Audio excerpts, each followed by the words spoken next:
నమస్తే, welcome to టీసెట్ Rythu Mitra వ్యవసాయం కార్యక్రమానికి స్వాగతం. మన రోజువారీ లైఫ్ లో కూరగాయలు ఎంత ఇంపార్టెన్స్ మనందరికి తెలుసు. మనం ఆరోగ్యంగా ఉండాలంటే కూడా సరైన మోతాదులో కూరగాయలు తీసుకోవాల్సి ఉంటుంది. అయితే కొన్ని కూరగాయలకు సంబంధించి మనము తీగజాతి కూరగాయలు కానీ మరికొన్ని కూరగాయలు పందిల మీదనే సాగు చేయాల్సి ఉంటుంది. ఇలా పందిల మీద సాగు చేసేటువంటి కూరగాయలకు సంబంధించి రైతు మిత్రులు ఏ విధంగా జాగ్రత్తలు తీసుకోవాలి, అసలు ఏ పంటలకు సంబంధించి ఎలాంటి పందిరి వేయాల్సి ఉంటుంది, వీటన్నిటికి సంబంధించి మనం క్లియర్ ఇన్ఫర్మేషన్ అడిగి తెలుసుకుందాం. మనతో పాటు ఉన్నారు doctor U Sravanthi ma'am. Ma'am నమస్తే. నమస్తే అండి. Welcome to TSET ma'am. Thank you. First నాకు కూరగాయలు మనకు డైలీ లైఫ్లో ఎంత ఇంపార్టెంట్, ఖచ్చితంగా మనం రోజు తీసుకుంటూనే ఉంటాం. అంటే వ్యవసాయానికి సంబంధించి కూరగాయలు నిత్య జీవితంలో ఎంత ముఖ్యం అంటే ఏం చెప్తారు? కూరగాయల గురించి తెలుసుకోవాలంటే ముఖ్యంగా రెండు అంశాలు. ఒకటి వ్యవసాయ రంగపరంగా చూసుకోవాలి, రెండోది మన ఆరోగ్యపరంగా. అంటే నిత్య జీవితంలో మొదటిగా మనం చూసుకున్నట్లయితే మనం ఒక మనిషి హెల్దీగా ఆరోగ్యంగా ఉండాలంటే నిత్య జీవితంలో మనకు సరైనటువంటి పోషకాలు మన శరీరానికి అందాలి. అందులో ముఖ్యంగా ప్రోటీన్స్, ఫైబర్స్, కార్బోహైడ్రేట్స్ కానివ్వండి, విటమిన్స్ కానివ్వండి, ఖనిజ లవణాలు కానివ్వండి, ఇవన్నీ మనకు మెయిన్ సోర్స్ మనం తీసుకున్నటువంటి ఆహార పదార్థంలోనే ఉంటాయి. అందులో ప్రధానంగా చెప్పుకోవాల్సినవి కూరగాయలు. అంటే ఒక్కొక్క రకమైనటువంటి కూరగాయకు ఒక్కొక్క రకమైనటువంటి విటమిన్, ప్రోటీన్స్, ఫైబర్స్ ఉంటాయి. ఉదాహరణకు చూసుకున్నట్లయితే మనము క్యారెట్, కుకుంబర్ వంటివి, దోస వంటివి తీసుకుంటాము. అందులో మనకు వాటిని సలాడ్ రూపంలో తీసుకుంటాము. వాటిలో ఫైబర్స్ ఎక్కువగా ఉంటాయి. ఇంకా పప్పు దినుసులు అంటే పీస్ కానివ్వండి, బీన్స్, ఇలాంటి వాటిలో ప్రోటీన్స్ ఎక్కువగా ఉంటుంటాయి. కార్బోహైడ్రేట్స్కి విషయానికి వచ్చినట్టయితే దుంపజాతి కూరగాయలు అనేటువంటి మనకు దుంపజాతి కూరగాయల్లో ఎక్కువగా ఉంటాయి. అంటే కందగడ్డ, ఆలుగడ్డ వంటి వాటిలో ఎక్కువగా ఉంటాయి. విటమిన్స్ అన్ని రకాల కూరగాయల్లో ఒక్కొక్క దాంట్లో ఒక్కొక్క రకంగా ఉంటాయి. సో ఆరోగ్యంగా ఉండాలంటే మనకు Indian council of medical research ప్రకారం ప్రతి మనిషి తన నిత్య జీవితంలో దాదాపుగా 300 గ్రాముల కూరగాయలు ఒక రోజుకి తీసుకోవాల్సి ఉంటుంది. బట్ రీసెర్చ్ ప్రకారము ఇప్పుడు ప్రజెంట్ మనిషి ఒక 80 గ్రాముల నుంచి 100 గ్రాముల వరకు మాత్రమే తీసుకోగలుగుతున్నారు. దీనికి ప్రధానంగా ఎందుకు తీసుకోలేకపోతున్నారంటే కూరగాయలను పండించడంలో దిగుబడి పరంగాను రైతులు వెనకబడిపోతున్నారు. అది ప్రధాన కారణంగా చెప్పుకోవచ్చు. అంతేకాకుండా పెరుగుతున్నటువంటి ఖర్చులు కూడా ఇంకొక కారణంగా చెప్పుకోవచ్చు. ఇది ఆరోగ్యపరంగా. అదేవిధంగా మనకు వ్యవసాయ రంగ పరంగా చెప్పాలంటే కూరగాయలు ఎందుకు ఇంపార్టెంట్, ఎందుకు ప్రాముఖ్యతను సంచరించుకున్నాయి అంటే ప్రతి రైతుకి కూడా అందరిలాగే, అంటే ఒక ఉద్యోగం చేస్తున్నటువంటి వ్యక్తిలాగా ప్రతి నెల కానీ లేదంటే 2 నెలలకు ఒకసారి కానీ ఆదాయాన్ని తీసుకోవాలని ఆశపడుతుంటారు. కాకపోతే రెగ్యులర్గా సాగు చేసేటువంటి వరి, పత్తి ఇట్లాంటి పంటలలో మనకు ఆదాయం రావాలంటే దాదాపుగా 6 నెలల సమయం మినిమం మనకు పడుతూ ఉంటుంది, లేదంటే 4 నెలల సమయం అన్నా పడుతుంది. కానీ ఒక కూరగాయల వల్లనే మనకు ప్రతి నెల, అంటే ఆకుకూరలు తీసుకున్నట్లయితే దాదాపు మనకు ఒక నెలకు కూడా మనకు ఆదాయం అనేది రైతుకి అవైలబుల్ ఉంటుంది. లేదంటే తీగజాతి కూరలు, అందులో ముఖ్యంగా తీగజాతి కూరగాయలు చెప్పాలంటే 2 నెలల నుంచే ఇన్కమ్ అనేది, అంటే ఆదాయం అనేది స్టార్ట్ అవుతుంది. ఈ విధంగా కూరగాయలు వ్యవసాయ రంగంలోనూ ఆరోగ్యపరంగానూ ప్రాముఖ్యతను సంచరించుకున్నాయి. ఓకే శ్రవంతి మ్యామ్, ఇంకొకటి ఇప్పుడు పందిళ్ళపై కూరగాయలు సాగు చేయాలి, ఎస్పెషల్లీ కొన్ని కూరగాయలకు సంబంధించి అలా సాగు చేయాలంటారు కదా, వాటి ఇంపార్టెన్స్ ఏంటి? అంటే పందిళ్ళపై కూరగాయలు సాగు చేయాల్సినటువంటి అవసరం ఏంటి, దానివల్ల ఏంటి లాభం అంటే? సాధారణంగా పందిళ్ళపై సాగు చేయాలంటే మొదటగా గుర్తుంచుకోవాల్సిన అంశం ఏంటంటే కూరగాయలలో పాకే గుణం ఉన్నటువంటి, అంటే ఇండిటర్మినేట్ టైప్స్ అని అంటారు వాటిని, పాకే గుణం ఉన్నటువంటి తీగజాతి కూరగాయలని పరిగణలోకి తీసుకోవాల్సి ఉంటుంది. అవి కాకుండా నేల మీద పెంచేటువంటి డిటర్మినేట్ టైప్స్ ఉంటాయి, అంటే టొమాటో, బెండ ఇలాంటివన్నీ డిటర్మినేట్ టైప్ కింద వస్తాయి. కాకుండా తీగజాతి కూరగాయలు ఇండిటర్మినేట్ కింద, అంటే పాకే గుణం ఉన్నటువంటివి. ఈ గుణం ఉన్నటువంటి కూరగాయలను మనము నేల మీద, అంటే రైతు ఏం చేస్తాడంటే నేల మీద సాగు చేస్తుంటారు. కానీ దానివల్ల ఏంటంటే వివిధ రకాల చీడపీడల కానీ, శిలీంధ్రాలు ఆశించడం కానీ, ఎక్కువ చీడపీడలు వల్ల దిగుబడి తగ్గడం కానీ, లేదంటే కాయ నాణ్యత తగ్గడం కానీ ఉంటుంది. సో దీనివల్ల ఏంటంటే మనకు మార్కెట్లో డిమాండ్ అనేది తక్కువగా ఉంటుంది.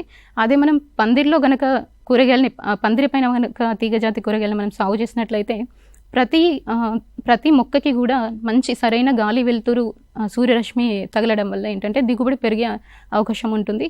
అంతేకాకుండా ఇంటర్ స్పేస్, అంటే మొక్కకు మధ్య దూరం కూడా సమంగా ఉండడం వల్ల, మొక్కల వరుసల మధ్య దూరం సరిగ్గా ఉండడం వల్ల ప్రతి మొక్కకు కావాల్సినటువంటి పోషక పదార్థాలు, అంటే నీరు అండ్ న్యూట్రియంట్స్ అనేవి సరిగ్గా అందుతుంటాయి. అదే కాకుండా ఇంకా చీడపీడలు సమస్య కూడా తగ్గుతుంది, ఎందుకంటే మనము మందుల పిచికారీ కూడా సరిగ్గా చేసుకోవడానికి అవకాశం ఉంటుంది. అంతేకాకుండా కలుపు సమస్య అనేది చాలా తక్కువగా ఉంటుంది. అంతేకాకుండా తక్కువ ఖర్చుతో ఎక్కువ దిగుబడి ఉంటుంది. అదే కాకుండా ప్రతి కూరగాయ, అంటే తీగజాతి కూరగాయల్లో చూసుకున్నట్లయితే కొంచెం ఎర్లీగా అవి దిగుబడికి వచ్చే అవకాశం ఉంటుంది. అంతేకాకుండా దిగుబడి కూడా పెరుగుతుంది. ఓకే మ్యామ్, ఇప్పుడు మీరు కొన్ని రకాలు చెప్పారు పందిలపై కూరగాయలు. అంటే ఓవరాల్ గా చూసుకుంటే ఎలాంటి కూరగాయలను సాగు చేస్తుంటారు? అంటే మన దగ్గర ఎలా సాగు చేస్తున్నారు, ఓవరాల్ గా ఎలా ఉంటది పరిస్థితులు? తీగజాతి కూరగాయల్లో ప్రధానంగా కుకుర్బిటేసి ఫ్యామిలీకి చెందినటువంటి కూరగాయలు ఎక్కువగా ఉంటాయి. అందులో ముఖ్యంగా బీర, కాకర, సోర, సోరకాయ, అనపకాయ అని కూడా అంటారు. అదేవిధంగా పొట్లకాయ, ఇవి ప్రధానంగా సాగు చేస్తుంటారు. ఇవి కాకుండా చిక్కుడు, కీరా దోస, ఇవి కూడా సాగు చేస్తుంటారు. అంతేకాకుండా టమాటోలో కూడా ఇండిటర్మినేట్ టైప్ అంటే పాకే గుణం ఉన్నటువంటి కూరగాయలని కూడా సాగు చేస్తుంటారు. ఇవన్నీ అంటే పాకే గుణం ఉన్నటువంటి కూరగాయలు కాబట్టి వీటిని పందిళ్ళపై సాగు చేస్తుంటారు. ఓకే శ్రవంతి మ్యామ్, ఇప్పుడు ఒక రైతు కూరగాయలు సాగు చేయాలనుకుంటే ఎలాంటి నేలలు బాగా ఉపయోగకరంగా ఉంటాయి? అంటే కూరగాయల సాగు ఈ నేలల్లోనే చేయొచ్చు అనేది ఉంటుందా? ఎలా ఉంటుంది అసలు కూరగాయలకు సాగుకి అనుకూలమైన నేలలు అంటే ఏం చెప్తారు? తీగజాతి కూరగాయలని కాదు, ఏ కూరగాయలకున్నా కూడా అన్ని రకాల నేలలు సమానం. దానిలో ప్రధానంగా గుర్తుంచుకోవాల్సింది ఉదజని సూచిక. అంటే నేల యొక్క ఉదజని సూచిక 6 నుంచి 6.8 మధ్యలో ఉన్నటువంటి నేలలు ఈ తీగజాతి కూరగాయల సాగుకు అనుకూలంగా ఉంటాయి. ఆ నేలలు కూడా ముఖ్యంగా ఎర్రగరప నేలలు, మంచి మురుగునీటి సౌకర్యం ఉన్నటువంటి ఎర్రగరప నేలలు, అంటే నీళ్లు త్వరగా ఇంకిపోనటువంటి ఇసుక నేలలు కాకుండా బాగా ఒండ్రు నేలలు, అంటే తేలికపాటి బంకమట్టి నేలలు సౌకర్యంగా ఉంటాయి. ఉదజని సూచిక సరిగ్గా ఉండి మంచి మురుగునీటి సామర్థ్యం ఉన్నటువంటి అన్ని రకాల నేలలు తీగజాతి కూరగాయలకు అనుకూలంగా ఉంటాయి. అంతేకాకుండా ఈ తీగజాతి కూరగాయలకు మంచి వేడి వాతావరణం అనుకూలంగా ఉంటుంది.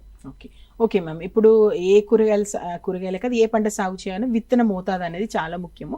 కూరగాయల పంటల విషయానికి వచ్చేసరికి ఈ విత్తన మోతాదు అనేది ఎంత తీసుకోవాలి, ఎలా ఉంటుంది, దాన్ని ఎలా పరిగణలోకి తీసుకోమంటారు?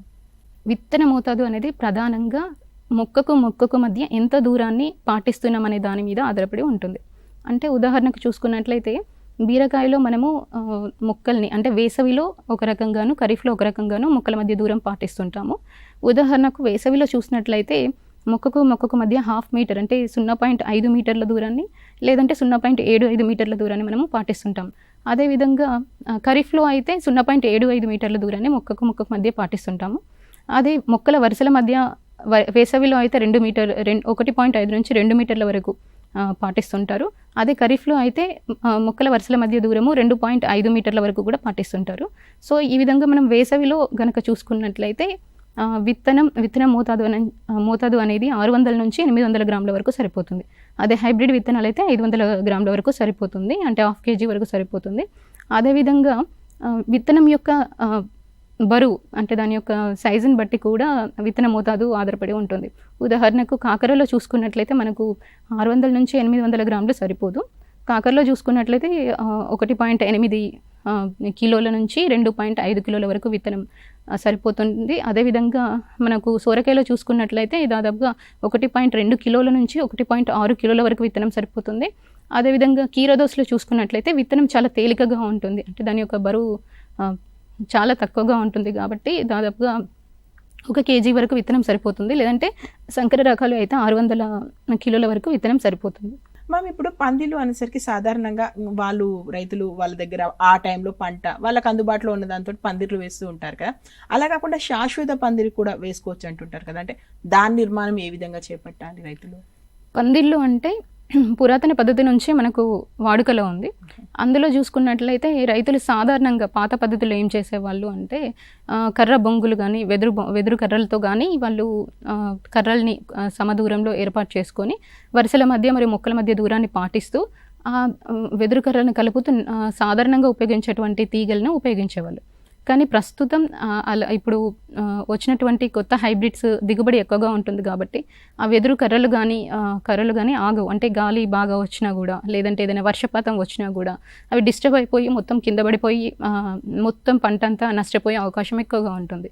సో అక్కడి నుంచి ఆ నష్టాన్ని తగ్గించే దిశగా కొత్తగా వచ్చినటువంటి టెక్నాలజీ, అంటే కొత్తగా వచ్చినటువంటిదే ఈ శాశ్వత పందిర్లు అంటే పర్మనెంట్ పెండాల్స్ అని అంటాం ఇంగ్లీష్లో.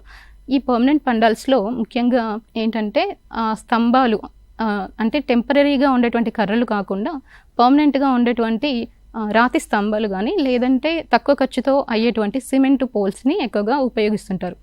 ఈ సిమెంట్ పోల్స్ కూడా ఎంత ఉండాలి, ఎంత సైజులో ఉండాలనేది దానికి సైజ్ కూడా ఉంటుంది. ఆ సిమెంట్ పోల్స్ కూడా దాదాపుగా 10 ఫీట్ల హైట్ అంటే అది కూడా ఒక కూరగాయని బట్టి, అంటే ఏ కూరగాయని, ఉదాహరణకు దొండ అయితే ఒకలాగా ఉంటుంది, మిగతా కూరగాయలు బీర, సోర, కాకర అయితే ఒకలాగా ఉంటుంది. మనం సాధారణంగా ఎక్కువగా బీర, సోర, కాకర వంటి పంటలు వేసేటువంటి రైతులైతే రాతి సిమెంట్ పోల్స్ దాదాపుగా 10 ఫీట్లు లెంత్ పొడవు ఉన్నటువంటి స్తంభాలని, అంతేకాకుండా 6.8 అంచుల మందం ఉన్నటువంటి స్తంభాలని ఎంచుకోవాల్సి ఉంటుంది. ఇవి కూడా మనం స్తంభాల మధ్య ఉపయోగించేటువంటి స్థలాన్ని, ప్లేస్ని, మధ్య దూరాన్ని బట్టి నెంబర్ ఆఫ్ పోల్స్ అనేది డిపెండ్ అయి ఉంటుంది. ఒకవేళ మనము సాధారణంగా ఒక ట్రాక్టర్ కానీ లేకుంటే మనము ఇంటర్కల్చరల్ ఆపరేషన్స్ చేయడానికి అనువుగా ఉండడానికి, అంటే అంతరంగా మనము పిచికారీ చేయడానికి కానివ్వండి, లేదంటే ఫర్టిలైజర్ వేయడానికి కానివ్వండి, అన్ని పనులు చేయడానికి అయితే స్తంభాల మధ్య, అంటే ఒక పోల్కి మధ్య దాదాపుగా 18 అడుగుల దూరాన్ని పాటించాల్సి ఉంటుంది. అదేవిధంగా వరుసలలో 2 పోల్స్ మధ్య అయితే వచ్చేసి 14 నుంచి 15 అడుగుల దూరం పాటించవలసి ఉంటుంది. అదే ఒకవేళ మనం ఇదే సోరకాయ అనేటువంటి పంట ఏదైతే ప్రధానంగా పండిస్తున్నాడో అతను ఈ స్తంభాలని కొంచెం దగ్గరగా అమర్చుకోవాల్సి ఉంటుంది. అంటే 18/15 అడుగుల దూరం కాకుండా 15/15 అడుగుల దూరము, లేదంటే 14/14 అడుగుల దూరం పాటించవలసి ఉంటుంది. ఈ విధంగా పాటించినప్పుడు ఏంటంటే ఎకరానికి దాదాపుగా 183 పోల్స్ దాకా అవసరం ఉంటుంది. ఇవే కాకుండా ఈ పిల్లర్స్ వాటికవే నిలబడవు. మనం ఒక గుంత తీసేసి, అంటే 2.5 అడుగుల లోపలికి మనం ఒక గుంతను తీసేసి ఆ 2 అడుగుల లోపలికి ఈ స్తంభాన్ని అనేది మనం కూర్చోబెట్టాల్సి ఉంటుంది. ఈ విధంగా కూర్చోబెట్టినప్పుడు మంచిగా మనము సిమెంట్ అదంతా వేస్తుంటాము. సిమెంట్ వేసేసి ఫిక్స్ చేసేసి దాని తర్వాత వీటిని మళ్ళీ అవి ఆగాలి కదా, అంటే సిమెంట్ వేసినంత మాత్రాన పోల్స్ అనేవి నిలబడవు. సో వీటికి సపోర్టింగ్గా మనము GI వైర్, అంటే జింక్ పూత కలిగినటువంటి వైర్ అనేది అవసరం ఉంటుంది. ఈ వైర్ కూడా ఎంత మందం ఉండాలి అనేది ఒక నిర్ధారణ ఉంటుంది. అంటే 2 రకాల గేజ్లు ఉన్నటువంటి ఈ GI వైర్ని మనము ఉపయోగిస్తుంటాము. అందులో ప్రధానంగా 8 గేజ్, అంతేకాకుండా 10 నుంచి 12 గేజ్లు, అంటే 10 గేజ్ల వైర్ ఉంటుంది, లేదంటే 12 గేజ్ల వైర్ అనేది కూడా ఉంటుంది. ఈ 8 గేజ్ల వైర్ అనేది ఏమో మందంగా ఉంటుంది. ఈ 10 గేజ్ మరియు 12 గేజ్ మందం ఉన్నటువంటి వైర్ కొంచెం సన్నగా ఉంటుంది. మనం మామూలుగా బట్టలు ఆరేసుకునేటువంటి వైర్ ఏ విధంగా ఉంటుందో ఆ విధంగా ఉంటుందన్నమాట. ఈ 8 గేజీల మందం ఉన్నటువంటి వైర్ని పోల్స్ని కలపడానికి, మనం కట్టడానికి, పోల్స్ని ఒక పోల్ నుంచి ఇంకో పోల్ని కలపడానికి ఉపయోగిస్తుంటాము. అదేవిధంగా ఎందుకు 10 గేజ్ 12 గేజ్ మందం ఉన్నటువంటి వైర్ను ఎంచుకోవాలి అంటే, అది మంచిగా, అంటే ఈ వైర్ల మధ్య మళ్ళీ ఇంటర్ కనెక్షన్ అనేది మనం ఇవ్వాలి. అంటే ఈ తీగ పారడానికి మధ్యలో ఒక నెట్ లాగా మనము ఈ వలన అనేది ఏర్పాటు చేయాల్సి ఉంటుంది. సో అది త్వరగా వంగదు, ఎందుకంటే దొడ్డుగా ఉన్నటువంటి వైర్ ఎక్కువగా మనకు వంగదు, అంటే తక్కువ గేజ్ ఉన్నటువంటి వైర్ ఎక్కువగా వంగదు. కాబట్టి ఈ 10 నుంచి 12 గేజ్ మందం ఉన్నటువంటి వైరును మనము ఎంచుకోవాల్సి ఉంటుంది. దీనిని ఇంటర్ కనెక్షన్, అంటే ఈ ఆల్రెడీ మనము స్తంభాల మధ్య ఒక వైర్ని కలిపేసాం. సో వాటి మధ్యలో మళ్ళీ మనము నెట్ లాగా కలపడానికి ఈ వైర్ను ఉపయోగిస్తుంటాం. సో ఇది కూడా మనకి దాదాపుగా 12 క్వింటాల గేజ్ అవసరం ఉంటుంది. 12 క్వింటాల వైర్ అనేది ఈ పందిరి నిర్మాణానికి అవసరమై ఉంటుంది. సో ఈ విధంగా మనం వైర్ని కట్టుకోవాలి. ఈ విధంగా కట్టుకున్న తర్వాత కూడా వీటికి మళ్ళీ సపోర్టింగ్ స్టోన్స్ అనేది అవసరం ఉంటుంది. అంటే ఇవి నిలబడి మళ్ళీ ఏదైనా గాలి వచ్చినా కానీ, ఎక్కువ వర్షపాతం వచ్చినా కానీ అవి నిలబడడానికి, అంతేకాకుండా ఈ కూరగాయలు వెయిట్ ఉంటాయి కదండి, పెరిగిన తర్వాత మనకు దిగుబడి వచ్చినప్పుడు కొంచెం వాటి యొక్క వెయిట్ అనేది పెరుగుతుంది. ఆ వెయిట్ తట్టుకోవడానికి కూడా వీటికి సపోర్ట్ స్టోన్స్ అనేవి కావాలి. వాటిని మనము ప్రతి పోల్కి చుట్టూతా ఒక్కొక్క గుంత తీసేసి సపోర్టింగ్ స్టోన్స్ అనేవి కూడా మనము ఏర్పాటు చేసుకోవాల్సి ఉంటుంది. సో ఇవి 183 పోల్స్తో పాటుగా ఈ సపోర్టింగ్ స్టోన్స్ అనేవి ఇంకొక 40 ఎక్కువగా పడుతుంటాయి. సో ఈ విధంగా మొత్తం దాదాపుగా 2.5 లక్షల రూపాయలతోటి మనకి శాశ్వత పందిరి నిర్మాణం అనేది జరుగుతూ ఉంటుంది. ఓకే, మనం ఒకసారి చీడపీడల గురించి కూడా మాట్లాడుకుందాం. ముఖ్యంగా తీగజాతి కూరగాయలు అనగానే ఎలాంటి చీడపీడలు ఎక్కువగా వచ్చే అవకాశం ఉంది, వాటి నుంచి బయటపడడం ఎలా, ఒకసారి ఆ ప్రాసెస్ కూడా చెప్పండి. తీగజాతి కూరగాయలు అనగా ప్రతి రైతుకు గుర్తొచ్చేది పండు ఈగ బెడద ఎక్కువగా ఉంటుంది. దాదాపుగా పండు ఈగ వల్ల నష్టశాతం అనేది కూడా చాలా ఎక్కువగా ఉంటుంది.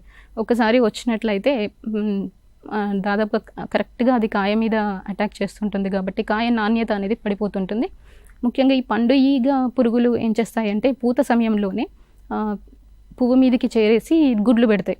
ఈ గుడ్లు పెట్టినటువంటి ఈ గుడ్ల నుంచి ఆ పిల్ల పురుగులు అనేవి మెల్లగా ఆ పువ్వులోకి వెళ్ళిపోతాయి.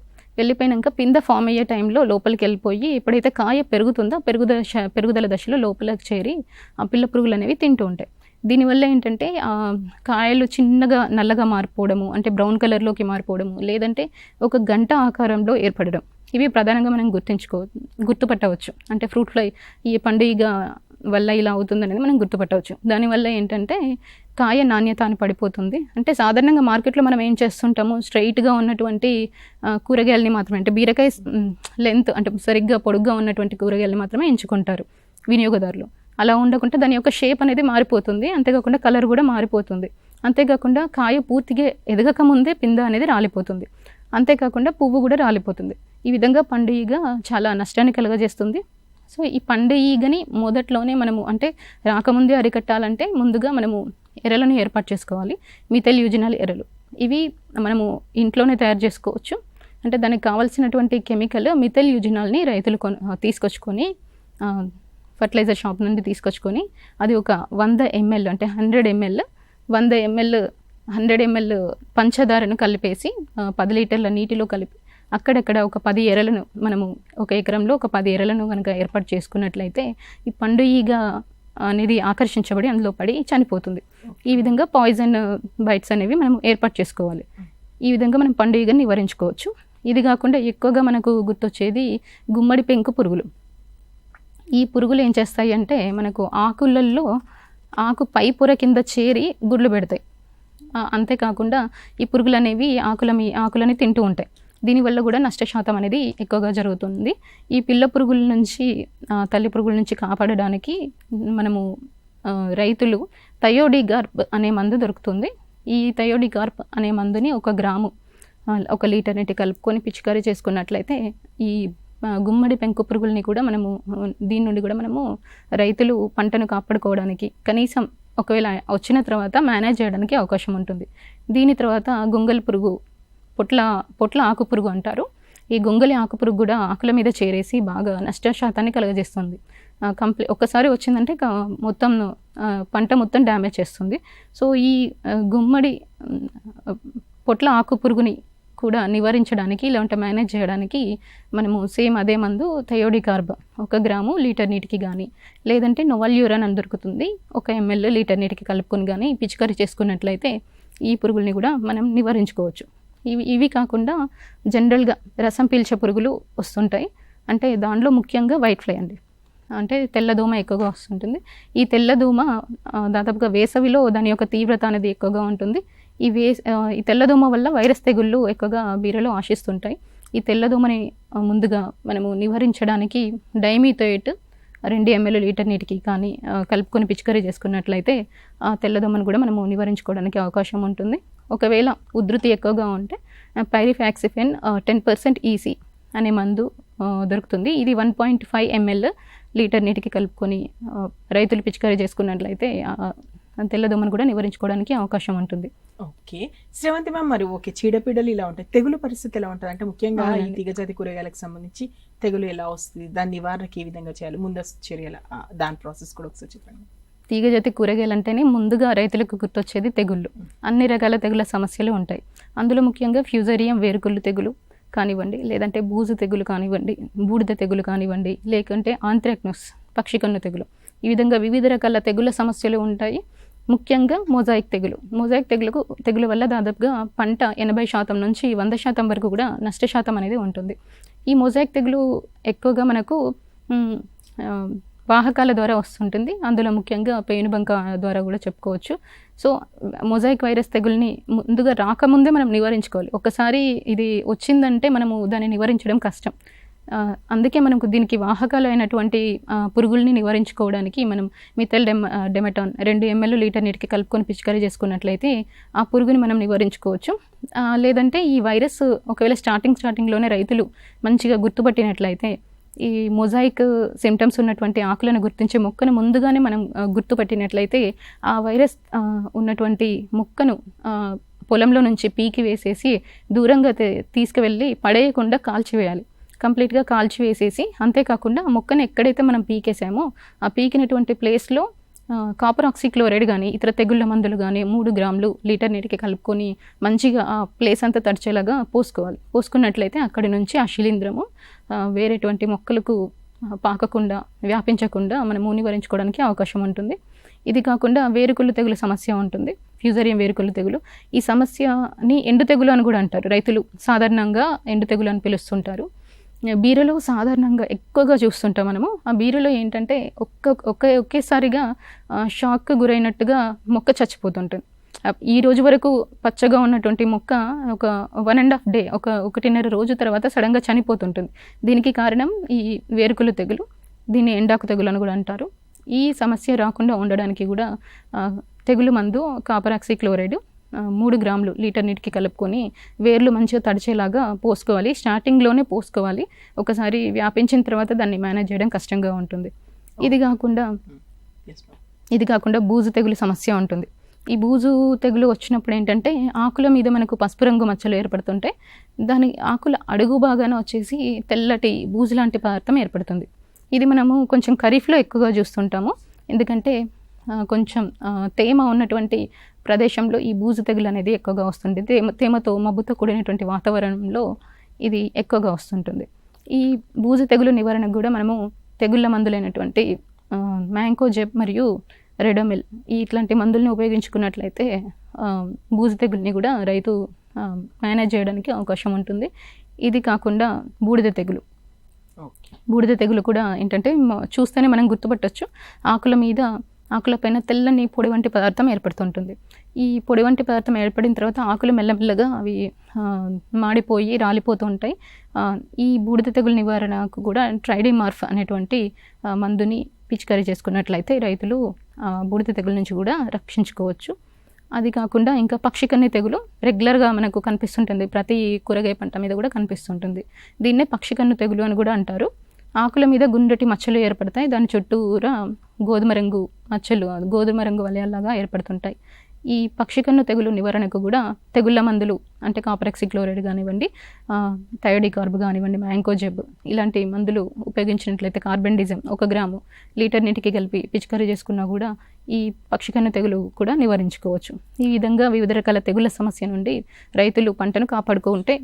ఓకే మ్యామ్, ఇప్పుడు తీగజాతి కూరగాయలకు సంబంధించి ఇవన్నీ చెప్పారు కదా. పందిళ్ళపై ఇప్పుడు కూరగాయలు వేసుకోవాలనుకుంటే సర్టెన్ పీరియడ్ ఏమైనా ఉంటుందంటే ఏ సమయంలో వేసుకుంటే మొక్క బాగా పెరుగుతుంది, మంచి దిగుబడి వస్తుందంటే ఏం చెప్తారు? ఉంటుందండి. ప్రతి కూరగాయకు కూడా సీజన్ అనేది ఉంటుంది. సాధారణంగా కూరగాయలన్నీ కూడా సంవత్సరం పొడవునా పండించుకోవచ్చు. అది ఎప్పుడు అంటే వాతావరణం అనుకూలంగా ఉంటాయి. ఒకవేళ వాతావరణం అనుకూలంగా లేకపోతే ఏంటంటే మొక్కలు ఎదుగుతాయి, కాకపోతే దిగుబడిని ఇవ్వవు. అంటే పూత పిందె అనేది సరిగ్గా రాదు. అదే మనము తీగజాతి కూరగాయల విషయానికి వచ్చినట్లయితే ఇప్పుడు బీరకాయ ఉంది. బీరకాయని ఏంటంటే మనము సమ్మర్లో వేసుకోవాలనుకుంటే, సమ్మర్ కానీ రబీ కానీ వేసుకోవాలనుకుంటే డిసెంబర్ 2వ పక్షం అంటే 2వ వారం నుంచి మళ్ళీ ఫిబ్రవరి 1వ పక్షం వరకు కూడా నాటుకోవడానికి అనుకూలంగా ఉంటుంది. అదేవిధంగా ఒకవేళ మనము కాకర, దోస ఇవి చూసుకున్నట్లయితే ఏంటంటే డిసెంబర్ 2వ పక్షం నుంచి కేవలం జనవరి 1వ పక్షం వరకే మనము నాటుకోవడానికి అనుకూలంగా ఉంటుంది. ఒకవేళ ఆ సీజన్ అంటే ఆ టైం దాటిపోయినట్లయితే ఏంటంటే టెంపరేచర్ వాతావరణంలో తేడాలు వచ్చి మొలక శాతం అనేది తగ్గడము, లేదంటే పూత టైంకి రాకపోవడము ఇలాంటి సమస్యలు ఏర్పడుతుంటాయి. ఇది కాకుండా ఇప్పుడు దొండ ఉంది. దొండకాయ పండించేటువంటి రైతులు జూన్ జూలై మాసంలోనే మొదటి వారం కానీ 2వ వారంలో కానీ వాటి యొక్క కటింగ్స్ని నాటుకోవాల్సి ఉంటుంది. ప్రధాన పొలంలో ఆ సీజన్లో మాత్రమే నాటుకోవాల్సి ఉంటుంది. మళ్ళీ రబీ సీజన్లో నాటుకున్నట్లయితే కొంచెం ప్రాబ్లం ఫేస్ చేయాల్సి వస్తుంది. సో ఈ విధంగా ఒక్కొక్క కూరగాయ పంటకి ఒక్కొక్క సీజన్ అనుకూలంగా ఉంటుంది. మరి ఇప్పుడు ఇదైతే తీగజాతి కూరగాయలకు సంబంధించి ఒక మొక్కకి ఇంకో మొక్కకి మధ్య దూరం ఎంత ఉండాలి, అది విత్తే సమయం ఎలా ఉంటుంది, దానికి సంబంధించి కూడా ఒకసారి చెప్తే మనం స్టార్ట్. ఏ కూరగాయ మొక్కకైనటువంటి ఒక నిర్దిష్టమైనటువంటి స్పేసింగ్ అంటే మధ్య దూరం ఎందుకు చెప్తామంటే సరైన దిగుబడి రావడానికి మొక్కల మధ్య దూరం పాటించడం అనేది తప్పనిసరి. ఇప్పుడు ఈరోజు మనం తీగజాతి కూరగాయల గురించి చెప్పుకుంటున్నాం కాబట్టి ముఖ్యంగా బీరకాయలో కానివ్వండి, ఇంతకుముందు చెప్పినట్టుగా పందిరిలో పెంచేటప్పుడు అంటే రైతు పద్ధతిలో పెంచేటప్పుడు కింద పాకిస్తాము. అదేవిధంగా పందిరిలో పెంచేటప్పుడు వేసవిలో అయితే మొక్కల మధ్య దూరము ఒక 1/2 మీటర్ అంటే 0.5 మీటర్ల దూరము. అదేవిధంగా 2 వరుసల మధ్య దూరము, మొక్కల యొక్క 2 వరుసల మధ్య దూరము వచ్చేసి 1.5 నుంచి 2 మీటర్ల దూరము పాటిస్తుంటాం. అదేవిధంగా ఖరీఫ్లో అయినట్లయితే 2.5 మీటర్ల దూరం వరకు పాటిస్తుంటాం. ఎందుకు దూరం పెరుగుతుంది వేసవిలో ఖరీఫ్లో అంటే, వేసవిలో మనకు ఉష్ణోగ్రత ఎక్కువగా ఉంటుంది. ఆ ఉష్ణోగ్రత నుంచి మొక్కలు తమని తాము రక్షించుకోవాలి అంటే ఎంతో కొంత ఎండ ప్రభావం అనేది తక్కువగా ఉండాలి. అంతేకాకుండా ఖరీఫ్లో మొక్క కొంచెం ఎక్కువగా పెరుగుతుంది. అంతేకాకుండా త్వరగా అంటే పువ్వులు రావడం, త్వరగా కాయలు రావడం అనేది జరుగుతుంది. కొంచెం ఖరీఫ్లో చూసినట్లయితే వేసవిలో దిగుబడి అనేది తక్కువగా ఉంటుంది. కాబట్టి మనం ఏం చేయాలి అంటే మొక్కల సంఖ్య పెంచుకొని ఆటోమేటిక్గా దిగుబడిని మనము ఈక్వల్గా చేయాలన్నమాట, సమానంగా వచ్చేలాగా చూసుకోవాలి.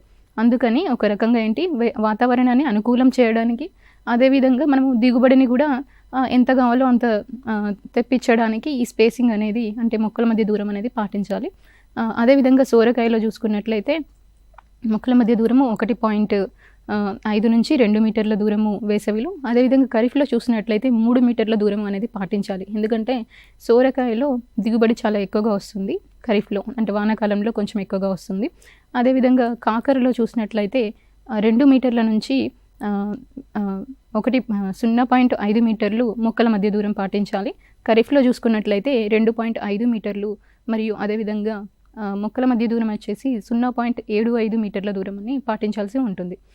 అదేవిధంగా కీర దోస చూసుకున్నట్లయితే వేసవిలో అయితే మొక్కల మధ్య దూరం 45 సెంటీమీటర్లు, అదేవిధంగా వరుసల మధ్య దూరం వచ్చేసి 75 సెంటీమీటర్లు పాటించవలసి ఉంటుంది. అదేవిధంగా హైబ్రిడ్ రకాలైతే ఇంకా స్పేసింగ్, అంటే మొక్కల మధ్య దూరం 60 సెంటీమీటర్ల వరకు కూడా వరుసల మధ్య దూరము తగ్గించుకోవడానికి అవకాశం ఉంటుంది. అదేవిధంగా దొండకాయలో చూసుకున్నట్లయితే కూడా మొక్కల మధ్య దూరము 1 మీటర్ వరకు పాటించవలసిన అవసరం ఉంటుంది. ఈ విధంగా మొక్కల మధ్య దూరాన్ని మనము పాటించవలసి ఉంటుంది. అదేవిధంగా విత్తనాలని విత్తేటప్పుడు మనము కనీసం ఒక దగ్గర విత్తనం వేసేటప్పుడు ఒక స్తంభం, ఒక తీగ దగ్గర మనము విత్తనాన్ని విత్తేటప్పుడు 1 నుంచి 3 గింజలు సరాసరిగా వేసుకోవాల్సి ఉంటుంది. అది ఒకవేళ హైబ్రిడ్ విత్తనాలు అయితే 1 నుంచి 2 విత్తనాలు ప్రతి స్పేసింగ్లో వేసుకోవాల్సి ఉంటుంది. అదేవిధంగా విత్తనాలని 1 నుంచి 2 సెంటీమీటర్ల లోతు వరకు కూడా వేసుకోవాల్సి ఉంటుంది. ఈ విధంగా విత్తనాల మధ్య దూరము, అంటే మొక్కల మధ్య దూరంని పాటించాలి. అదేవిధంగా విత్తనాన్ని 1.2 సెంటీమీటర్ల దూరంలో మనం వేసుకోవాలి. ముఖ్యంగా ఈ విత్తనాలని విత్తే ముందు మనం గుర్తుంచుకోవాల్సింది ఏంటంటే, ఈ చీడపీడల సమస్య నుండి తర్వాత మనము సస్యరక్షణ చర్యలు పాటించడం కంటే కూడా ముందుగానే మనము ఈ విత్తన శుద్ధి అనేది చేసుకోవాలి. విత్తన శుద్ధి చేసుకోవడం అంటే విత్తనాలను విత్తే ముందే మనము ఈ శిలీంధ్రాల నుంచి, అంటే 2 రకాలుగా ఉంటుంది, శిలీంధ్రాల నుంచి కాపాడుకోవడము, అంటే తెగుళ్ళ సమస్య నుంచి కాపాడుకోవడానికి, అదేవిధంగా రసం పీల్చే పురుగుల నుంచి కూడా కాపాడుకోవడానికి 2 రకాలుగా మనము ఈ విత్తన శుద్ధి అనేది చేసుకోవాల్సి ఉంటుంది. ముందుగా తెగుళ్ళ నుంచి వివిధ రకాల తెగుళ్ళ సమస్యలు వస్తుంటాయి. ఈ తెగుళ్ళ సమస్య నుంచి మనము కాపాడుకోవాలంటే మనకు తెగుళ్ళ మందులైనటువంటి థైరామ్ కానివ్వండి, క్యాప్టన్ కానివ్వండి, 1 కేజీ విత్తనానికి వచ్చేసి 3 గ్రాములు. అదేవిధంగా విత్తనాన్ని మనము విత్తనాలకు పట్టించి మనము రేపు అంటే ఒక 2 గంటల తర్వాత విత్తనాన్ని పొలంలో నాటుకుంటాం అనుకున్నప్పుడు రసం పీల్చే పురుగుల నివారణకు మనము ఇమిడాక్లోప్రిడ్ అనేటువంటి మందు ఉంటుంది. ఈ ఇమిడాక్లోప్రిడ్ని మనము 1 కేజీ విత్తనానికి 4 నుంచి 5 గ్రాములు పట్టించేసి మనము విత్తనాన్ని మనము పొలంలో నాటుకున్నట్లయితే విత్తనాలు పెరిగిన తర్వాత, అంటే మొక్కలు ఎదిగిన తర్వాత వచ్చేటువంటి చీడపీడల సమస్యలు దాదాపుగా 20 నుంచి 30% నుంచి మనము బయటపడడానికి అవకాశం ఉంటుంది. ఓకే మ్యామ్, సాధారణంగా రైతులు కూరగాయల సాగు చేయడానికి కారణాల్లో ఒకటి త్వరగా పంట చేతికి వస్తుంది, ఆదాయం వస్తుంది అనుకుంటారు కదా. మరి ఈ తీగజాతి కూరగాయలు సాగు చేసిన తర్వాత పంట చేతికి రావడానికి ఎన్ని రోజుల టైం పడుతుంది? మనము విత్తిన తర్వాత 2 నుంచి 4 ఆకుల దశ రావడానికి, అంటే విత్తనం మొలకెత్తడానికి దాదాపుగా 4 నుంచి 6 రోజుల సమయం పడుతుంది. కొన్ని రకాల, అంటే కాకరకు ఎక్కువ సమయం పడుతుంది. బీరకాయ అయితే మనకు 4వ రోజు నుంచే మనకు విత్తనం అనేది మొలకెత్తుతుంది. ఈ విత్తనాలు మొలకెత్తిన తర్వాత నుంచి మనకు 45వ రోజు నుంచి దాదాపుగా పూత అనేది స్టార్ట్ అయిపోయి పింద ఫార్మేషన్ అనేది స్టార్ట్ అవుతుంది. మనకు పంట చేతికి రావడానికి దాదాపుగా 60 రోజుల సమయం పడుతుంది. అంటే మొదటి కాత మనకు 60 రోజుల్లో అందుతుంది. ఇదే విధంగా సోరకాయలో అయితే 75 రోజులు సమయం పడుతుంది.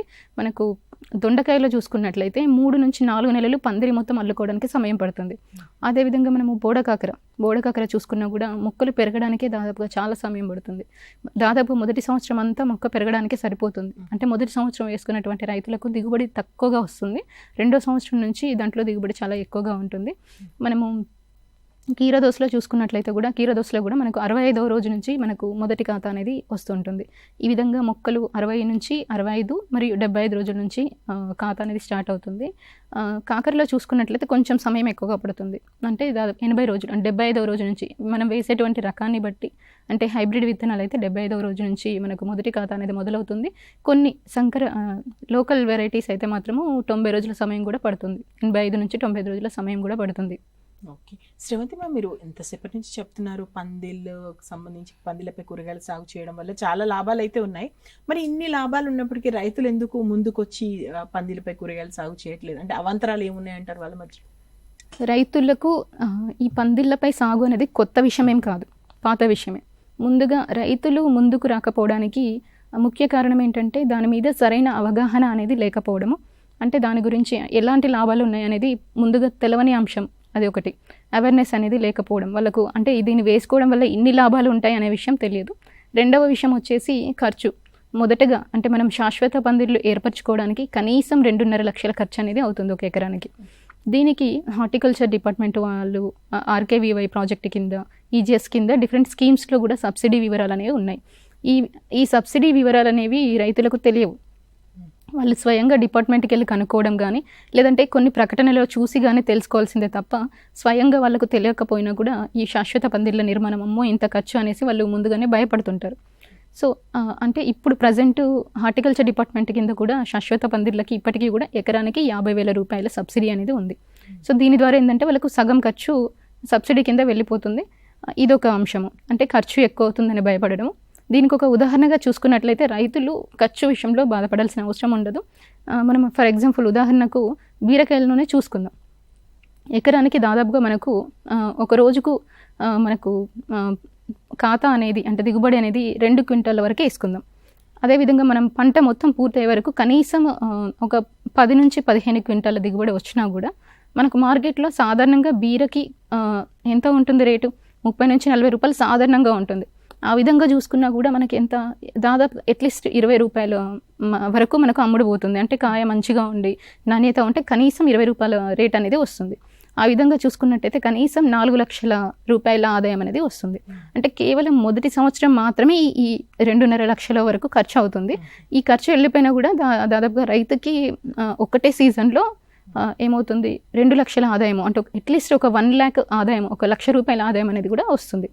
ఇది ఒక సీజన్ వరకే, ఖర్చు అనేది ఒక సీజన్ వరకే. తర్వాత మళ్ళీ ఏంటంటే ఈ శాశ్వత పందిళ్ళు అనేవి ఎక్కువ సంవత్సరాలు ఉంటాయి. అంటే దాదాపు 12 నుంచి 15 సంవత్సరాల వరకు ఉంటాయి. అంటే ఒక్కసారి ఖర్చును కాదనుకుంటే రైతులు 12 సంవత్సరాల వరకు కూడా ప్రతి సంవత్సరము దాదాపుగా 3 సీజన్లు, అంటే 3 పంటలు ఈ శాశ్వత పందిళ్ళ మీద పంట తీయడానికి అవకాశం ఉంటుంది. సో ఈ విధంగా ఇలాంటి అవగాహన అనేది లేకపోవడం వల్ల రైతులు శాశ్వత పందిళ్ళ నిర్మాణాన్ని చేపట్టలేకపోతున్నారు. ఓకే, శ్రవంతి మ్యామ్, ఇప్పుడు సరే తీగ జాతి కూరగాయలకు సంబంధించి పందిళ్ళ మీద పంటలు వేస్తున్నారు అనుకోండి రైతు మిత్రులు, ఎరువుల యాజమాన్యం ఏ విధంగా చేపట్టాలంటారు? అంటే ఎరువుల యాజమాన్యం గురించి పూర్తిగా వివరించండి ఒకసారి. ఎరువుల యాజమాన్యం విషయానికి వచ్చినట్లయితే రసాయనిక ఎరువులతో పాటు సేంద్రియ ఎరువులు కూడా వాడితే మనం మొక్క యొక్క ఆరోగ్యాన్ని కాకుండా నేల యొక్క ఆరోగ్యాన్ని కాపాడడం కూడా బాగుంటుంది. అంటే సాధారణంగా దుక్కి దున్నే సమయంలోనే, ఆఖరి దుక్కిలోనే మనము ఈ ఫర్టిలైజర్ కావాల్సినటువంటి ఎరువులు అనేది వేసుకోవాలి. ముఖ్యంగా వేర్ల ఎదుగుదలకు సింగిల్ సూపర్ ఫాస్ఫేట్ అండ్ భాస్వరం అనేది ముఖ్యంగా అవసరం ఉంటుంది. అదేవిధంగా ఆఖరి దుక్కిలో సేంద్రియ ఎరువుల విషయానికి వచ్చినట్లయితే 6 నుంచి 7 టన్నుల పశువుల ఎరువుతో పాటుగా 100 కిలోల వేపపిండిని, లేదంటే 250 కిలోల వేపపిండిని ఎకరానికి, దీనితో పాటుగా ఒక 10 కిలోల వేపపిండిని కూడా మనం ఆఖరి దిక్కులో వేసుకున్నట్లయితే నేల యొక్క భౌతిక స్వరూపం అనేది చెదరకుండా బాగుంటుంది. అంతేకాకుండా ముఖ్యంగా వేసవిలో చూసుకున్నట్లయితే ఎక్కువగా నీటి బెడద ఉంటుంది. అంటే డ్రాట్ పీరియడ్ అనేది ఎక్కువగా ఉంటుంది, నీళ్లు సరిగ్గా ఉండవు. సో ఈ సేంద్రియ ఎరువులు వాడడం ద్వారా ఏంటంటే ఇవి కొంచెం నేలని గుల్లబారే విధంగా ఉంచడమే కాకుండా కొంచెం నీటిని పట్టి ఉంచే స్వభావాన్ని నేలకు కలుగజేస్తుంది. అంతేకాకుండా ఈ వేడిని తట్టుకునేటువంటి సామర్థ్యాన్ని కలిగి ఉంటుంది. సో ఈ విధంగా మనం ఆఖరి దిక్కులో ఫామ్ యార్డ్ మెన్యూర్తో పాటుగా, అంటే బాగా చివికినటువంటి పశువుల ఎరువుతో పాటుగా వేపపిండి మరియు వర్మీ కంపోస్ట్ని కూడా, వానపాముల ఎరువును కూడా వేసుకోవాలి. దీంతో పాటుగా మనకు వేర్లు బాగా ఎదగడానికి ముఖ్యంగా మనకు భాస్వరం అనేది అవసరం ఉంటుంది. ఈ భాస్వరం సింగిల్ సూపర్ ఫాస్ఫేట్ అనేది 40 కిలోల వరకు వేసుకోవాలి. అంటే దీనితో పాటుగా మనము నత్రజని అండ్ పొటాష్ని మనము సగం ఆఖరి దుక్కులో వేసుకున్నట్లయితే సగము మళ్ళీ 30 నుంచి 60 రోజుల తర్వాత ఇంకొక డోస్ వేసుకోవాల్సి ఉంటుంది. అదేవిధంగా యూరియా కూడా మనకు 40 కిలోల వరకు అవసరం ఉంటుంది. ఈ 40 కిలోలలో వాటిని మనం పార్టిషన్గా చేసుకొని 3 డోసులుగా ఇచ్చుకోవాలి. అంటే ఆఖరి దిక్కులో ఒక డోసు ఇచ్చుకున్నట్లయితే మళ్ళీ మొక్క ఎదిగిన తర్వాత 30 రోజులకు ఒకసారి, మళ్ళీ 60 రోజులకు ఒకసారి వేసుకున్నట్లయితే మొక్క ఎదుగుదల బాగుండి మనకి పూలు రాలిపోకుండా ఉండడానికి, కాయ ఫార్మేషన్ జరగడానికి, అంతేకాకుండా కాయ పొడుగుగా రావడానికి కూడా ఈ ఎరువులు అనేవి ఉపయోగపడుతుంటాయి. ఓకే శ్రీమతి మ్యామ్, ఇంకొకటి ఏంటంటే ఇప్పుడు పందిలు వేశారు కదా, అంతర పంటలుగా వేరే పంటలు ఏమైనా వేసుకోవచ్చు? చక్కగా వేసుకోవచ్చు అండి. అంటే మనం ఇప్పుడు స్తంభాల మధ్య ఈ సిమెంట్ పోల్స్ మధ్యలో దాదాపుగా మనకు దూరం అనేది ఉంటుంది. అంటే దాదాపుగా 4.5 నుంచి 5 మీటర్ల దూరం అనేది ఉంటుంది. అంటే 18 అడుగుల దూరం అనేది ఉంటుంది. అదంతా మనం వదిలిపెట్టినట్లయితే ఏంటి, కలుపు పెరుగుతుంది ఎక్కువగా. ఈ కలుపు పెరగడం వల్ల ఏంటి, మనకు శిలీంధ్రాలు, చీడపీడల సమస్య పెరుగుతుంది. సో ఆ కలుపుని నివారించుకోవడానికి అంతర పంటలు వేసుకోవాలి. ఆ అంతర పంటలు వేసుకోవడం ద్వారా ఇది ఒక్కటే కాకుండా ఏంటంటే ఎక్స్ట్రా ఇన్కమ్, అంటే ఈ తీగ పెరిగి మనకు దిగుబడి ఇస్తుంది. దానితో పాటుగా ఏంటంటే ఈ అంతర పంటలు అంటే ఏవైనా వేసుకోవచ్చు. అందులో ముఖ్యంగా చూసుకున్నట్లయితే మనకు అంటే సీజన్ని బట్టి వేసవిలో అయితే వేసవికి సూటబుల్ వెజిటబుల్ క్రాప్స్, కూరగాయ పంటలు. అదే ఖరీఫ్లో వానాకాలంలో అయితే వానాకాలానికి సూట్ అయినటువంటి కూరగాయలు వేసుకోవాలి. ఎందుకు పందిరి కింద అంతర పంటలు సాధ్యమని చెప్తున్నామంటే ఈ తీగలు అల్లుకున్నప్పుడు మధ్యలో నుంచి సూర్యరశ్మి అనేది, గాలి అనేది మంచిగా మొక్కలకు అందుతుంది కాబట్టి అంతర పంటలు వేసుకోవడానికి అవకాశం ఉంటుంది.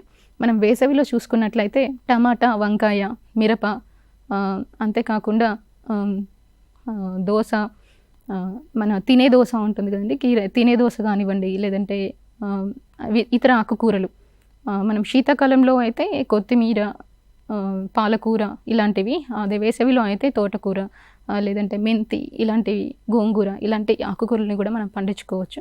సో దానివల్ల అంతర పంటలు వేసుకోవడం వల్ల ఇంకా ఎక్స్ట్రా ఇన్కమ్, అధిక ఆదాయం అనేది రైతులకు అందుతూ ఉంటుంది. ఓకే మ్యామ్, ఇప్పుడు కలుపు గురించి ఆల్రెడీ మీరు చెప్పారు, అంతర పంటలు వేసుకోండి. మామూలుగా సాధారణంగా కలుపు ఎలా ఉంటుంది మ్యామ్? అంటే పందిలపై కూరగాయలు సాగు చేసేటప్పుడు కలుపు ఏ విధంగా ఉంటుంది, దాని నివారణకు తీసుకోవాల్సినటువంటి చర్యలు ఏంటి? కలుపుకు సాధారణంగా ఉపయోగించేటువంటి పద్ధతి కూలీలతో తీసివేయడం. కాకపోతే ఆల్రెడీ మనకు పందిరి కూరగాయలు పెంచడానికి కొంచెం ఖర్చు ఎక్కువగా అవుతుంటుంది కాబట్టి కూలీల కాకుండా ముందుగానే మనం పంట వేసే ముందే మనము 2 రకాలుగా, ఒకటి పంట వేసే ముందు ప్రీ ఎమర్జెన్సీ హెర్బిసైడ్స్ అనేవి ఉంటాయి. అంటే కలుపు మందు ముందుగానే పంట వేయకముందే పిచికారీ చేసుకోవడము, లేదంటే పోస్ట్ ఎమర్జెన్సీ హెర్బిసైడ్స్ అనేవి ఉంటాయి. అంటే పంట వేసిన తర్వాత కలుపు మందుల పిచికారీ అనేది ఉంటుంది. ఈ పంట వేసే ముందు అంటే మనం విత్తడం అంటే మామూలుగా ఇప్పుడు కుకురుబెట్టేసి, అంటే ఈ తీగజాతి కూరగాయలు అయితే మనము డైరెక్ట్గా విత్తనాలని ప్రధాన పొలంలో నాటుతాము. అదే మనం సొల్నేసి ఫ్యామిలీకి చెందినటువంటి టొమాటో, వంకాయ, మిరప అయితే ఏంటంటే మొలకల్ని నాటుతాం. సో వాటి విషయంలో మొలకలు నాటిన 24 నుంచి 48 గంటల లోపు, అదే కుకురుబెట్టేసి ఫ్యామిలీకి చెందినటువంటి ఈ తీగజాతి కూరగాయల్లో అయితే విత్తనం విత్తిన 24 గంటల నుంచి 48 గంటల లోపల మనము ఈ పెండిమిథాలిన్ అనే మందు దొరుకుతుంది.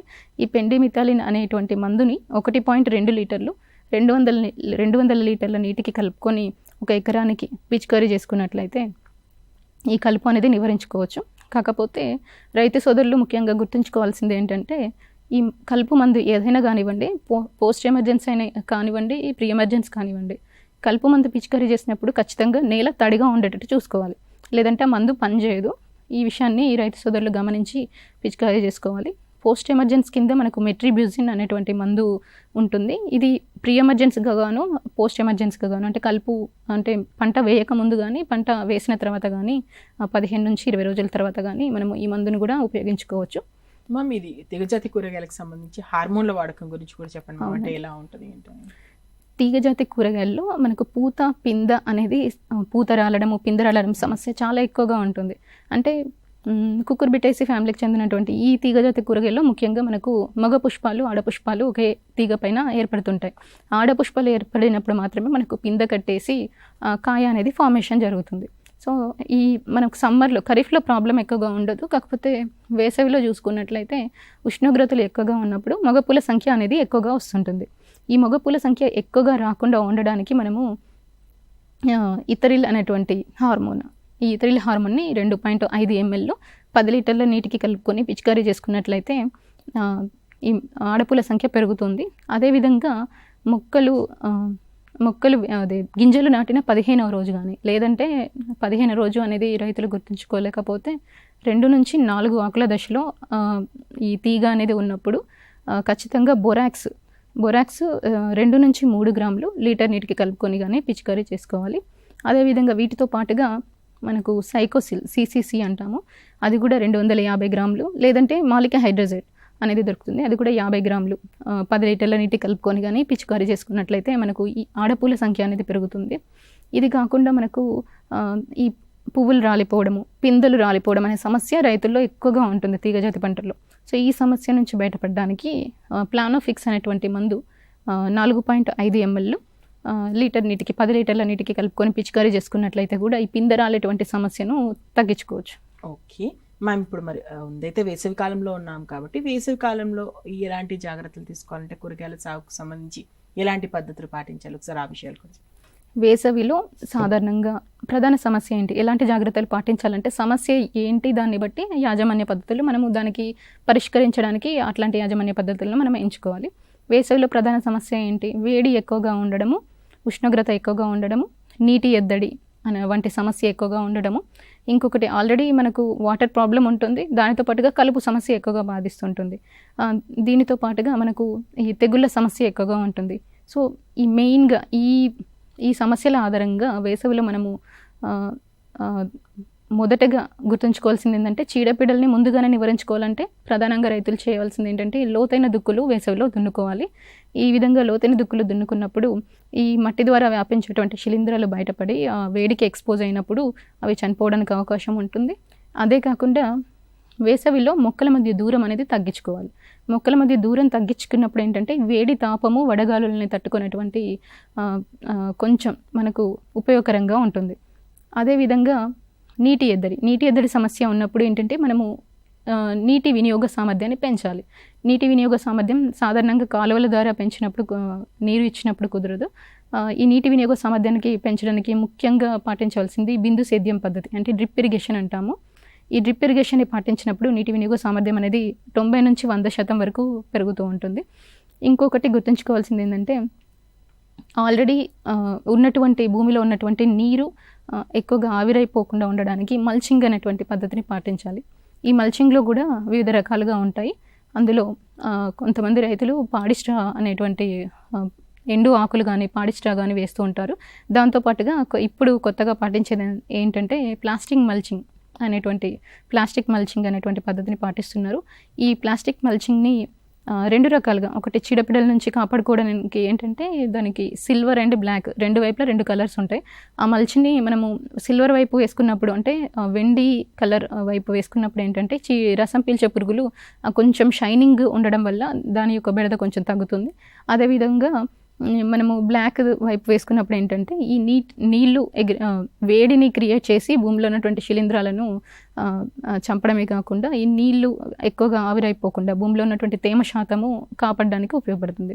ఈ విధంగా వేసవిలో వివిధ రకాల యాజమాన్య పద్ధతులు పాటించాల్సి ఉంటుంది. ఇంకొకటి మ్యామ్, ఇప్పుడు రైతులు ఇంత కష్టపడేది ఆదాయం కోసమే కాబట్టి వాళ్ళు తక్కువ టైంలో మంచి ఆదాయం తీసుకోవాలంటే కూరగాయల సాగుకు సంబంధించి ఏం చేయాలి, అదేవిధంగా యాజమాన్య పద్ధతులు కూడా ఓవరాల్గా ఎలాంటి యాజమాన్య పద్ధతులు పాటించడం వల్ల వాళ్ళు అధిక దిగుబడి పొందుతారు, ఒకసారి ఈ వివరాలు కూడా చెప్పండి. ఆదాయం విషయానికి వచ్చినట్లయితే వ్యవసాయ రంగంలో ప్రతి నెల ఆదాయం అనేది కేవలం కూరగాయ పంటలతోటే రైతులకు సాధ్యమవుతుంది. అందులో చూసుకున్నట్లయితే కొత్తిమీర, మెంతి, తోటకూర, ఆకుకూరలు ఏవైనా కానివ్వండి, ఒక నెలలో రైతుకి ఆదాయాన్ని సంపాదించేటువంటి మంచి పంటలు ఇవి. వీటిలో నష్టశాతం కూడా చాలా తక్కువగా ఉంటుంది. కేవలం మనము వేపగింజల కషాయాన్ని పిచికారీ చేసుకోవడం ద్వారా కూడా మనం చీడపీడల్ని నివారించుకోవచ్చు. ఇదే కాకుండా 2 నెలల్లో దిగుబడినిచ్చేటువంటి పంటలు అయితే మనం ఇప్పుడు చెప్పుకుంటున్నటువంటి తీగజాతి కూరగాయలే ప్రధాన ఉదాహరణ. ఈ తీగజాతి కూరగాయలు దాదాపుగా మనకు 60వ రోజే దాదాపుగా మనకి దిగుబడి అనేది స్టార్ట్ అయిపోతుంది. రోజువారీగా ఆదాయం అనేది వస్తుంది. 60వ రోజు నుంచే ఫార్మర్కి పెట్టిన పెట్టుబడితో పాటుగా ఎక్స్ట్రా ఆదాయం అనేది 15వ రోజు, అంటే 75వ రోజు నుంచి 80వ రోజు నుంచి ప్రారంభమవుతుంది. ఈ విధంగా రైతు అనుకున్నటువంటి, అంటే తన నేలకు ఎలాంటి కూరగాయలు సూట్ అవుతాయి, తన వాతావరణానికి ఎలాంటి కూరగాయలు సూట్ అవుతాయి, అంతేకాకుండా నియర్ బై మార్కెట్ ఎట్లాంటి కూరగాయలు మార్కెట్ డిమాండ్కి అనుగుణంగా ఉన్నాయి దాన్ని బట్టి చూసుకొని ఆ కూరగాయలు అనేది వేసుకోవాల్సి ఉంటుంది.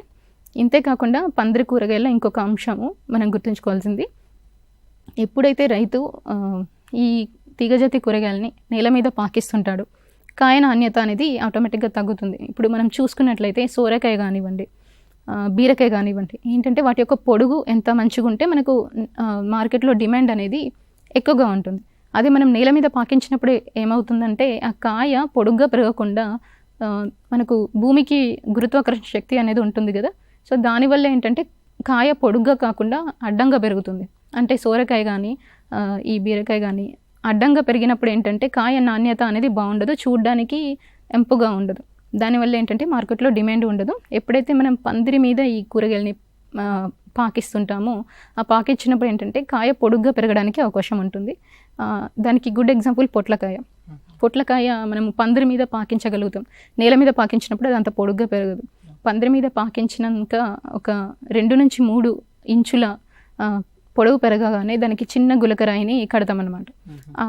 ఆ రాయిని కట్టినప్పుడు ఆ బరువు అండ్ గురుత్వాకర్షణ, భూమి యొక్క గురుత్వాకర్షణ శక్తి వల్ల ఆ కాయ అనేది నిలువుగా పొడుగ్గా వస్తుంది. అలాంటి కాయలకు మార్కెట్లో డిమాండ్ అనేది ఎక్కువగా ఉంటుంది.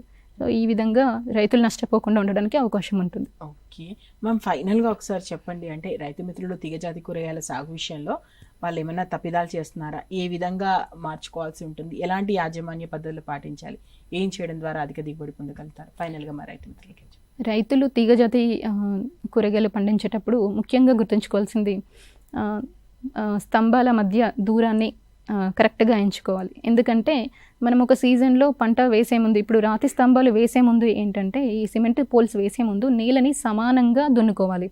అంటే ఎగుడు దిగుడు ఉన్నట్లయితే ఉదాహరణకు స్తంభాల మీద మనం ఆ నెట్ అనేది ఏర్పాటు చేసుకుంటాం తీగలతోటి. ఆ నెట్ ఏర్పాటు చేసుకున్నప్పుడు మధ్యలో ట్రాక్టర్ వెళ్తుంది కదా, ఆ ట్రాక్టర్ వెళ్ళినప్పుడు తలకు తగిలే అటువంటి అవకాశం ఉంటుంది. అంటే డ్రైవర్కి, ట్రాక్టర్ మీద ఉన్నటువంటి డ్రైవర్కి తగిలేటువంటి అవకాశం ఉంటుంది. అందువల్ల నెట్ని ఖచ్చితంగా మనము భూమి మీద 6.5 నుంచి 7 ఫీట్ల పైన ఈ పందిరి అనేది ఏర్పడే విధంగా ఉంచుకోవాల్సిన అవసరం ఉంటుంది. కాకపోతే దొండకాయలో చూసుకున్నట్లయితే కేవలం 4 నుంచి 5 ఫీట్ల పైన పందిరి ఉన్నా సరిపోతుంది. ఇది ముఖ్యంగా గుర్తుంచుకోవాల్సిన విషయము. అదే కాకుండా సోరకాయలో నేను ఇంతకుముందు చెప్పినటువంటి విధంగా 18 ఫీట్లు కాకుండా, అంటే 18 అడుగులు కాకుండా 15x15 అడుగుల దూరమే పాటించాలి. ఒకవేళ దూరం గనక పెరిగినట్లయితే కాయ యొక్క బరువు ఎక్కువగా ఉండడం వల్ల దిగుబడి అంటే పంట యొక్క ఓవరాల్ దిగుబడి ఎక్కువగా ఉండి పందిరి కూలిపోయే అవకాశం ఎక్కువగా ఉంటుంది. అందువల్ల సోరకాయలో అది పాటించండి.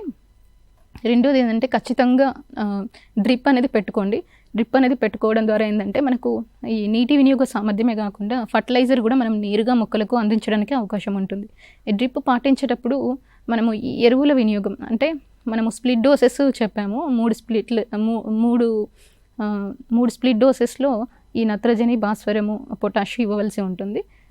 అంటే ఇప్పుడు 40 కిలోల నత్రజని మనము మొక్కలకు అందజేయాలంటే ఇప్పుడు రెగ్యులర్గా డ్రిప్ ఇచ్చేవాళ్ళు వీక్లీ ఎంత ఇవ్వాలనేది క్యాలిక్యులేటెడ్గా మనము ఆ వీక్లీ అంటే 5 కిలోల 1 కిలోన అనేది క్యాలిక్యులేట్ చేసుకొని మనం ఈ 60 రోజుల వరకు కూడా ప్రతి వారము డ్రిప్ ద్వారా మనం అందించినట్లయితే మొక్క యొక్క ఎదుగుదల బాగుండి దిగుబడి ఎక్కువగా ఉండడానికి అవకాశం ఉంటుంది. డ్రిప్తో పాటుగా మల్చింగ్ కూడా పాటించినట్లయితే, ప్లాస్టిక్ మల్చింగ్ని కూడా వేసుకున్నట్లయితే కలుపు సమస్య అనేది పూర్తిగా పోతుంది. కలుపు సమస్య అనేది ఉండదు. సో మొక్కలు మంచిగా ఎదగడానికి, ఆరోగ్యంగా ఎదగడానికి అవకాశం ఉంటుంది. ఈ విధంగా తీగజాతి కూరగాయల్లో వివిధ రకాల యాజమాన్య పద్ధతులు పాటించి రైతు సోదరులు మంచి దిగుబడులు సాధించాలి. Yes, thank you so much Sravanthi ma'am. నిజంగా చాలా ఓపిక్గా మేము అడిగిన ప్రశ్నలకు సమాధానం చెప్పారు. చక్కగా మా రైతు మిత్రులకు అర్థమయ్యేలా చెప్పారు. Thank you so much. And రైతు మిత్రులారా, విన్నారు కదా కూరగాయల సాగుకు సంబంధించి చాలా తక్కువ టైంలో మంచి లాభాలు పొందడానికి, అదేవిధంగా ఏ పద్ధతులు పాటించడం వల్ల, అంటే భూమి మీద సాగు చేయడం కన్నా కూడా పందిలు వేసి పందిల ద్వారా సాగు చేయడం ద్వారా అధిక దిగుబడి పొందవచ్చు. కూరగాయలకు సంబంధించి వాటి నాణ్యత కూడా బాగుంటుంది, మార్కెటింగ్ కూడా చేసుకోవచ్చు అని చెప్పారు. అండ్ మేడం కొన్ని స్పెసిఫిక్గా కొన్ని చెప్పారు, అంటే ఏం చేయాలి, ఏం చేయకూడదు, ముఖ్యంగా ప్రస్తుతం చేస్తున్నటువంటి తప్పిదాలు ఏంటి అని. అవన్నీ కూడా చక్కగా నోట్ చేసుకోండి. కూరగాయలకు సాగుకు సంబంధించి మేడం చెప్పినటువంటి పద్ధతులన్నీ పాటించండి, మంచి దిగుబడి పొందుతారని కూడా ఆశిస్తున్నాం. Thank you.